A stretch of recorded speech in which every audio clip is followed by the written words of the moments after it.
Assalamualaikum warahmatullahi wabarakatuh. Selamat pagi teman-teman semua. Kami dari kelompok 9 yang pada pagi hari ini akan mempresentasikan materi tentang ADHD dan conduct disorder. Kami dari kelompok 9 beranggotakan Fajatul Purniyamashita, Fitratul Uyun, Muhammad Syafi'i, Fatihatul Hisbiyah, dan Raharjo Sumatri Prana Putu. Baik, memasuki materi yang pertama mengenai pengertian ADHD.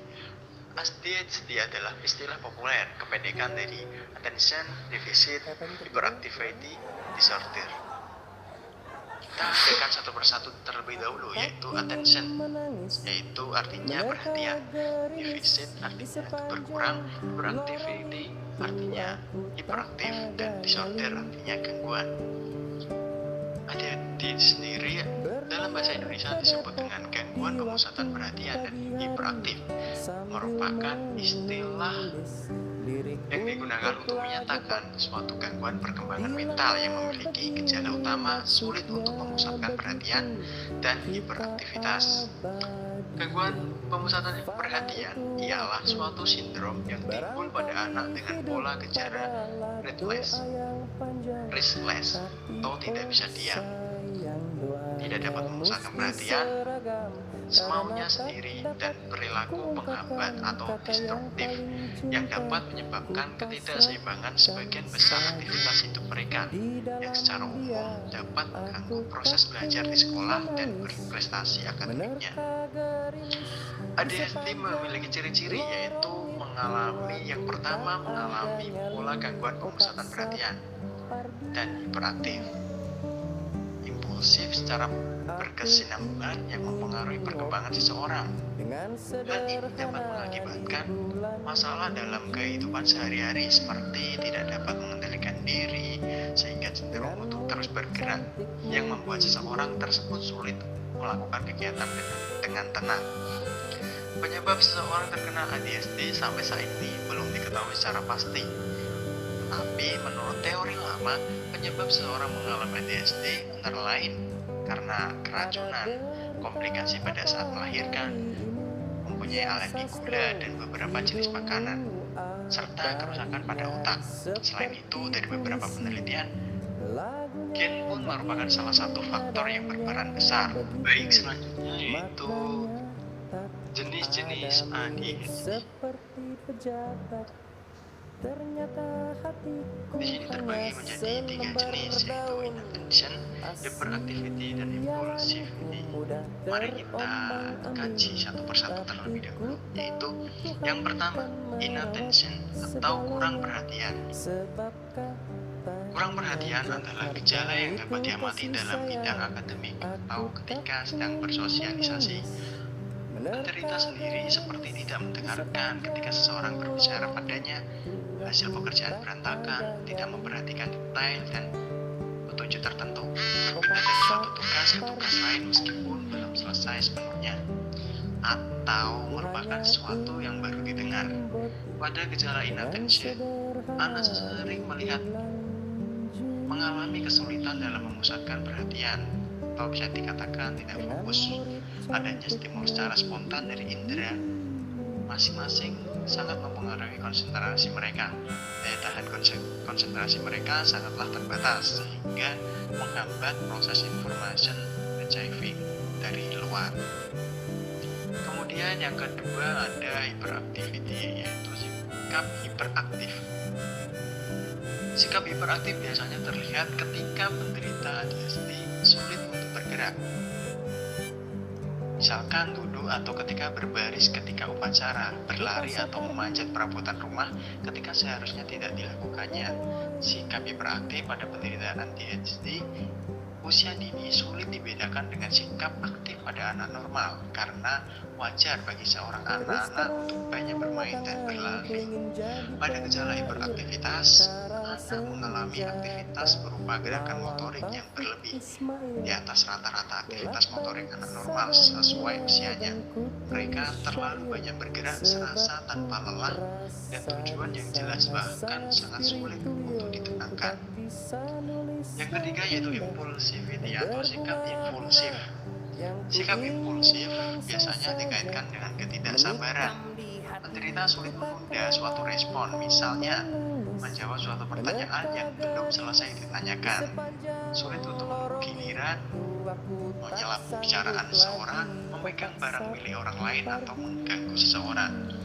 Kemudian pada gejala impulsivitas, anak mengalami kelainan sikap atau tidak keharmonisan antara pikiran dengan tindakannya, atau disorder among think and do.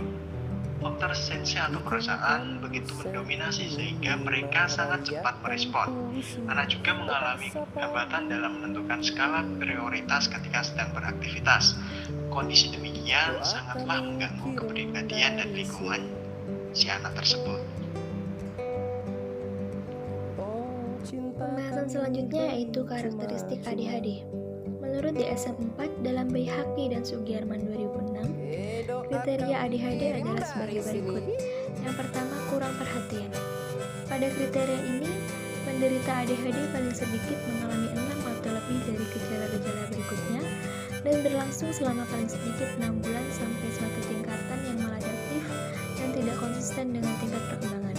Dengan ciri-ciri seringkali gagal memperhatikan baik-baik terhadap sesuatu yang detail atau membuat kesalahan yang sembrono dalam pekerjaan sekolah atau kegiatan-kegiatan lainnya.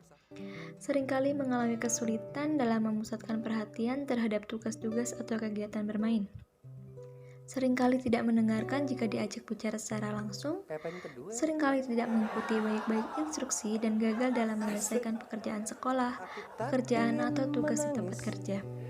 Seringkali mengalami kesulitan menjalankan tugas dan kegiatan, sering kehilangan barang atau benda penting untuk tugas-tugas dan kegiatan, misalnya kehilangan permainan, kehilangan tugas sekolah, kehilangan pensil, buku, dan alat tulis lainnya. Seringkali menghindar, tidak menyukai, atau enggan untuk melaksanakan tugas-tugas yang menyentuh usaha mental yang didukung, seperti menyelesaikan pekerjaan sekolah atau pekerjaan rumah. Seringkali bingung atau terganggu oleh rangsangan dari luar, dan seringkali lekas lupa dan menyelesaikan kegiatan sehari-hari. Kemudian karakteristik yang kedua ada hiperaktivitas impulsivitas. Paling sedikit 6 atau lebih dari gejala-gejala hiperaktif impulsivitas berikutnya bertahan selama paling sedikit 6 sampai dengan tingkat yang maladaptif dan tidak dengan tingkat perkembangan. Ciri dari hiperaktivitas, seringkali gelisah dengan tangan atau kaki mereka dan sering menggeliat di kursi. Sering meninggalkan tempat duduk di dalam kelas atau dalam situasi lainnya di mana diharapkan anak-anak tetap duduk. Sering berlarian atau naik-naik secara berlebihan dalam situasi di mana hal ini tidak tepat. Sering mengalami kesulitan dalam bermain atau terlibat dalam kegiatan senggang secara tenang.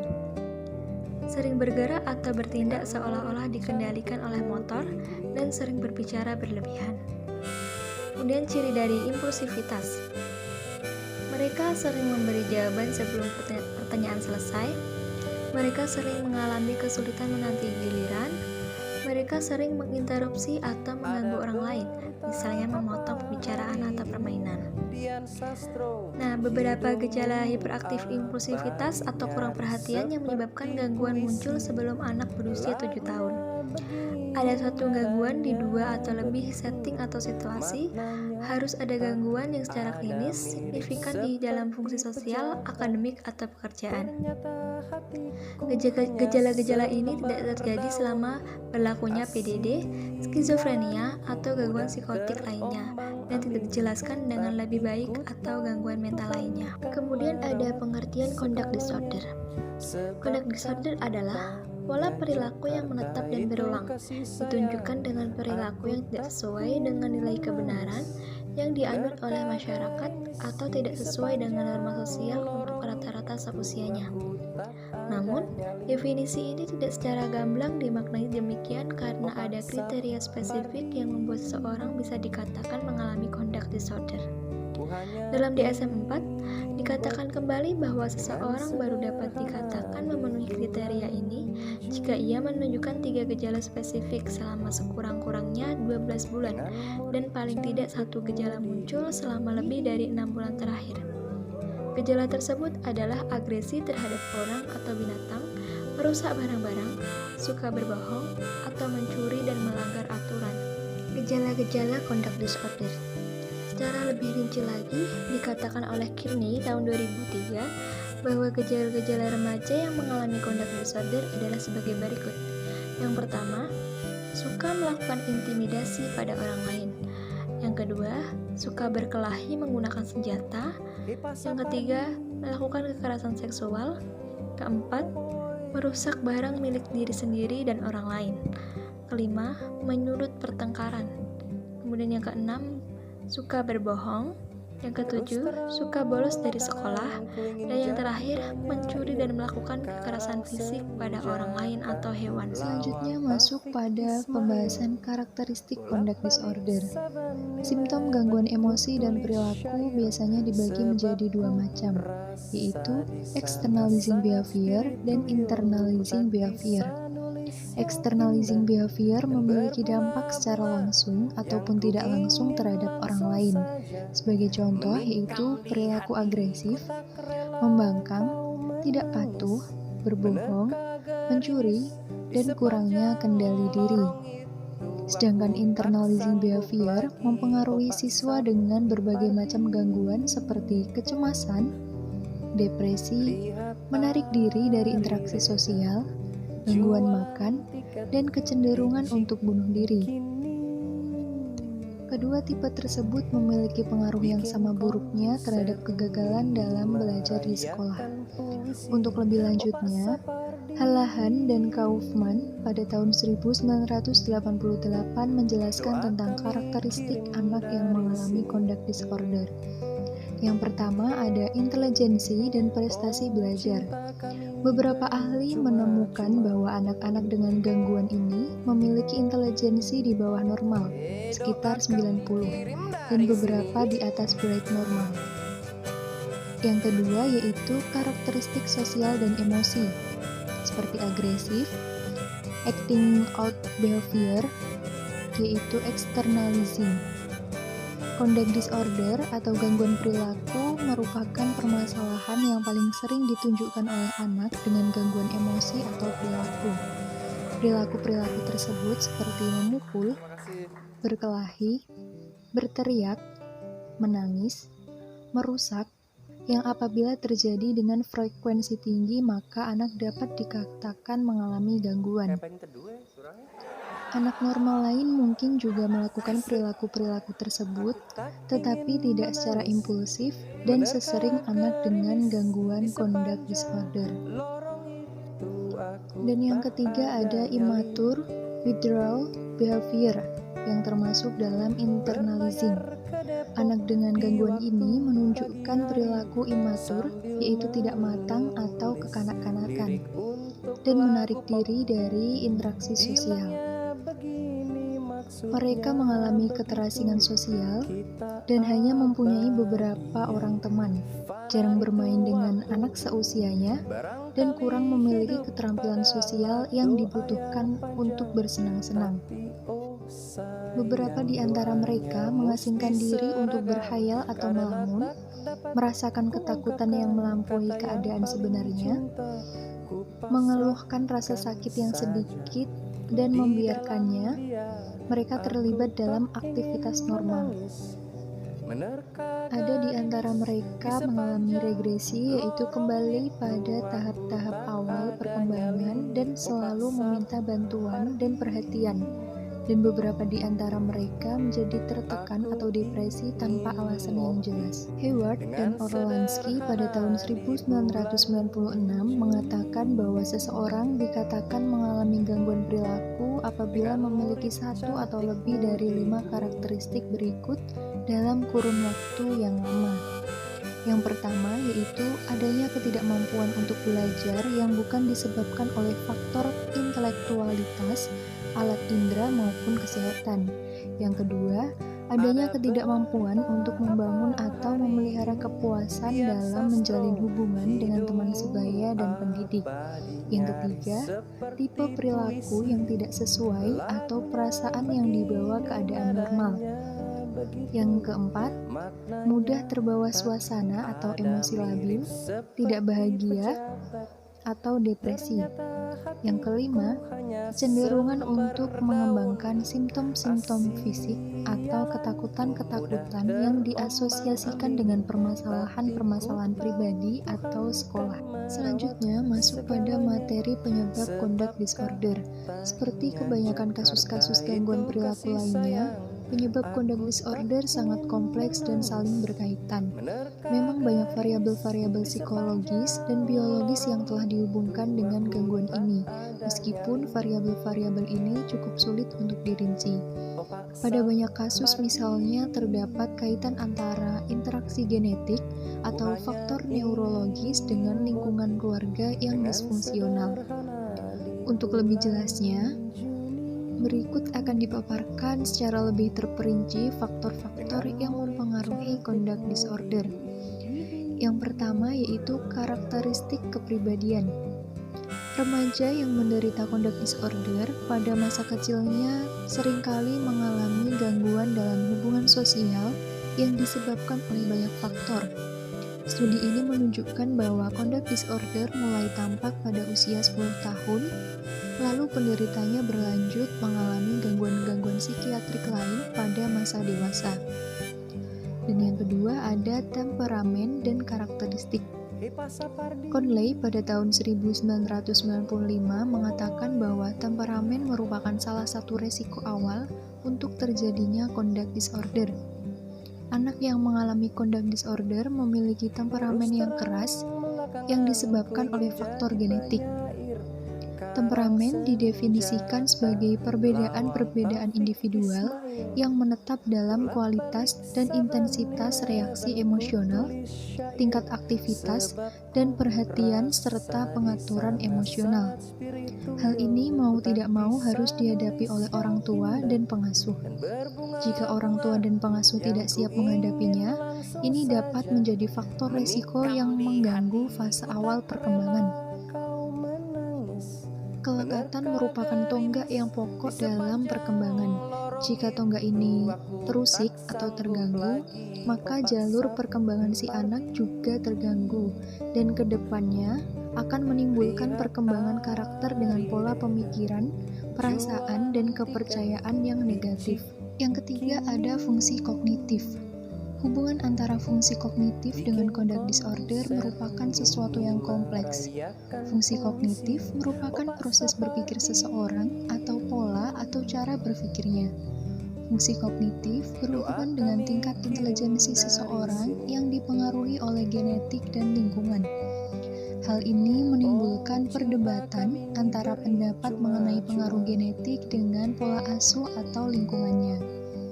Fungsi kognitif merupakan proses perkembangan yang berlangsung secara terus-menerus sepanjang hidup.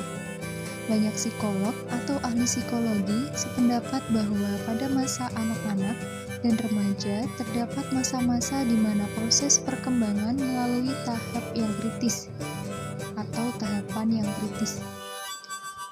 Terdapat tugas-tugas tertentu yang harus dijalani pada setiap fase ini. Untuk melakukannya, seseorang harus dapat mengatasi proses-proses yang kompleks dalam menginterpretasi pesan-pesan dari lingkungan sekitarnya dalam suatu pola yang membutuhkan fleksibilitas dan kepercayaan. Terdapat 3 keterampilan kritis yang berhubungan dengan perkembangan kognitif, yaitu yang pertama keterampilan dalam mengatasi masalah atau problem solving skill. Kemudian ada keterampilan mengambil peran, role taking skill, dan kontrol diri atau self control. Seorang pemuda yang mengalami conduct disorder menunjukkan kesulitan pada ketiga hal tersebut. Keterampilan mengatasi masalah mereka terhambat oleh proses berpikir yang terbatas yang membatasi pendapat mereka terhadap pilihan-pilihan pemecahan masalah yang bervariasi. Yang keempat ada organik dan neurologis. Kebanyakan literatur mengenai conduct disorder menitikberatkan pada hubungan faktor-faktor psikologis dan sosial. Suatu model perkembangan yang juga penting untuk diperhatikan secara berimbang yaitu faktor atau bidang neurologis dan hal-hal yang berkaitan dengan otak atau organ otak. Terdapat pemahaman yang terbatas mengenai hubungan fungsi otak dengan conduct disorder. Tapi bagaimanapun terdapat cukup bukti untuk menerangkan bahwa seseorang remaja dapat mengalami conduct disorder sebagai akibat dari fungsi neurologis yang abnormal. Abnormalitas tersebut belakangan ini telah dapat diprediksi dan diketahui dengan baik. Kemudian yang kelima ada dinamika keluarga. Meskipun faktor biologis berperan dalam conduct disorder, namun variabel genetik dan kondisi keluarga tampaknya juga menjadi faktor yang dominan bagi terbentuknya conduct disorder. Banyak dari anak-anak dan orang dewasa mengalami conduct disorder ternyata dulunya mengalami penolakan, kekerasan, pelecehan, kemiskinan, dan lain sebagainya. Oleh karena itu, kita perlu menelaah lebih lanjut atau lebih jauh tentang pola yang komprehensif antara individu dengan keluarganya. Dalam masalah dinamika keluarga, kita harus mempertimbangkan perlunya melihat keadaan satu generasi. Millen dan Rideout pada tahun 1996 mengatakan bahwa kekerasan fisik, pelecehan, alkohol, penyalahgunaan obat, depresi, gelandangan, kehamilan pada usia belasan tahun, perceraian, dan kemiskinan merupakan masalah yang menetap pada keluarga dari satu generasi ke generasi berikutnya. Menurut Abraham, pada tahun 1999, trauma dalam keluarga dapat diteruskan dari generasi ke generasi. Trauma yang dapat mengarah ke bunuh diri, kekerasan dalam keluarga, pelecehan seksual, masalah asimilasi kultural atau perbauran budaya, atau insiden-insiden lain dapat membuat keluarga berada pada kondisi disorganisasi dan terganggu. Kemudian yang terakhir ada faktor sosial dan lingkungan. Perilaku bermasalah seseorang yang mengalami conduct disorder akan mempengaruhi diri dan keluarganya. Nah, kondisi lingkungan atau sosial tidak hanya dalam satu arah mempengaruhi masalah perilaku, kognitif, dan emosional, tapi secara timbal balik, gangguan perilaku tersebut memberikan dampak negatif terhadap lingkungan dan sosial. Menurut Wery, menyatakan bahwa seorang remaja yang mengalami conduct disorder akan menghabiskan dana sosial yang besar. Hal ini disebabkan karena orang-orang yang mengalami conduct disorder rendah produktivitasnya, tidak dapat bermanfaat secara langsung bagi masyarakat, khususnya pelanggaran hukum, masalah keluarga, perawatan kesehatan, dan ancaman terhadap orang lain. Hal ini selanjutnya menimbulkan permasalahan sosial, krisis kepercayaan terhadap mereka yang mengalami conduct disorder. Masyarakat akan mulai menyimpan kemarahan atau perasaan tidak suka terhadap mereka yang mengalami conduct disorder dan membuat mereka tergerak untuk menjaga-jaga terhadap mereka. Ini akan mengganggu pergerakan atau perkembangan remaja yang mengalami conduct disorder. Treatment ADHD. Nah, mungkin beberapa rekan-rekan atau teman-teman sudah ada yang tahu apa saja sih treatment dari ADHD ini. Tapi di sini kami untuk mengulas kembali dan sama-sama mengingat kembali. Nah, jadi di sini ada 3 hal, yaitu yang pertama dengan pendekatan perilaku, yang kedua dengan pendekatan farmakologi, dan yang ketiga dengan pendekatan multimodal. Yang pertama, pendekatan perilaku. Apa itu pendekatan perilaku? Pendekatan perilaku merupakan satu set luas intervensi tertentu yang memiliki tujuan bersama memodifikasi lingkungan fisik dan sosial untuk mengubah perilaku. Pendekatan perilaku ini cukup efektif untuk menjadi treatment ADHD. Nah, ini dibuktikan dengan sebuah studi yang dilakukan oleh Fulham, Weller, dan Kronis pada tahun 1998 yang menunjukkan bahwa dua pelatihan pendekatan orang tua dalam terapi perilaku dan perilaku kelas intervensi juga berhasil dalam mengubah perilaku anak-anak dengan ADHD. Jadi tidak dilakukan lagi karena memang sudah ada penelitian yang dilakukan oleh beberapa tokoh ilmuwan di bidang psikologi. Didukung pula oleh review yang dilakukan oleh McLeary, Riff, dan Ken pada tahun 1995 yang menegaskan bahwa pendidikan yang efektif dari anak-anak dengan ADHD membutuhkan modifikasi instruksi akademik, manajemen perilaku, dan lingkungan kelas. Yang kedua adalah pendekatan farmakologi. Yang termasuk pendekatan farmakologi adalah penggunaan psikostimulan, antidepresan, obat anti kecemasan, antipsikotik, dan suasana hati stabilisator tercantum dalam NIMH tahun 2000. Diperkuat oleh penelitian dari American Academy of Pediatrics atau AAP yang menemukan bahwa setidaknya 80% anak-anak bakal menanggapi salah satu stimulan jika mereka diberikan dengan sistematis. Di bawah perawatan medis, anak-anak yang gagal menunjukkan efek positif atau yang mengalami efek samping tak tertahankan pada satu jenis obat dapat menemukan obat lain yang membantu. AAP melaporkan bahwa anak-anak yang tidak menanggapi salah satu obat mungkin memiliki respon positif terhadap obat alternatif dan menyimpulkan bahwa stimulan mungkin menjadi teknik yang aman dan efektif untuk mengobati ADHD pada anak-anak. Dan yang ketiga adalah pendekatan multimodal. Penelitian menunjukkan bahwa bagi banyak anak-anak, cara terbaik untuk mengurangi gejala ADHD adalah penggunaan pendekatan gabungan.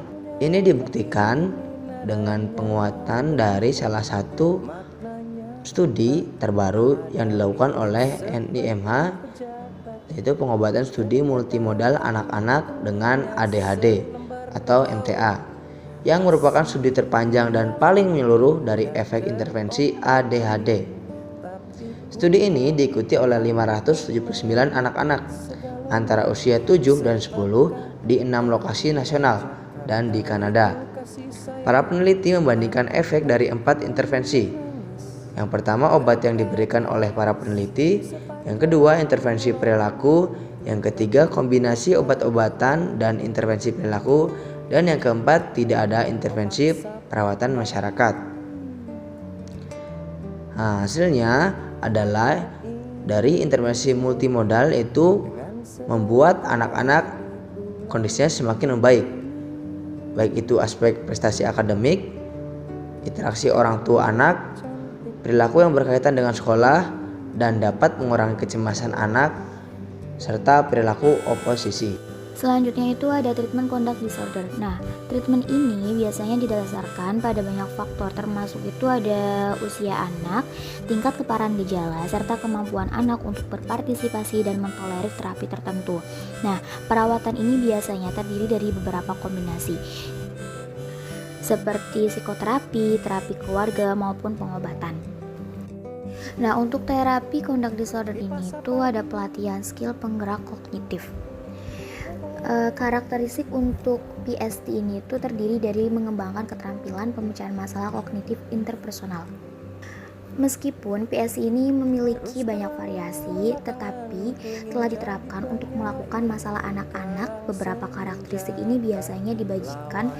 Pertamanya itu penekanannya adalah pada bagaimana anak-anak mendekati situasi, atau proses pemikiran di mana anak terlibat untuk memandu respon terhadap situasi interpersonal.